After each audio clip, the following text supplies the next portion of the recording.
One of the easiest ways to meet the needs of a child or an adolescent is play.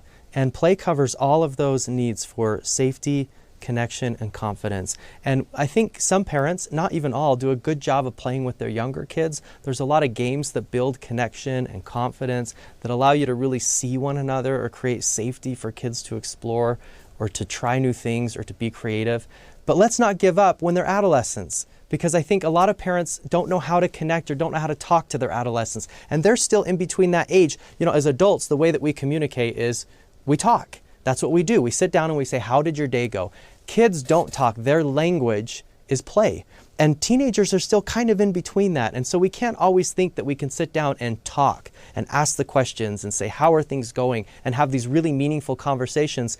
A lot of communication is still happening through play, which was their earlier language, their native language, if you will. So how do you play with adults or with kids, adolescents? Can you jump in and play video games with them? Will they allow you to? When they're playing their games or playing on their phones, will they let you, in a really non-judgy way, come up and say, hey, what's going on? And you can comment and watch. You can be more playful in the way that you even deal with their frustrations. You know, I think parent silliness should never go away. They sometimes say you should never talk in a normal voice when you can talk in a silly voice, or you should never talk at all if you could sing, or you should never walk if you could fall down. And even though teenagers will roll their eyes and think that you are so embarrassing and so dumb, there's a little part inside of them in their heart that's grateful that they are not the silly one in the room.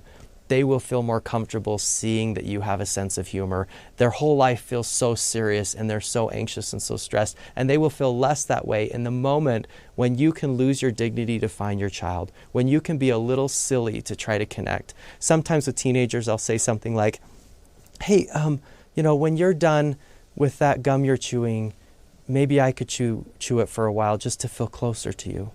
And they think you're so dumb. But it's connection. It's communicating that you want to be a part of their life and you want to connect. Don't stop playing board games. Don't stop doing funny things you did when they were little.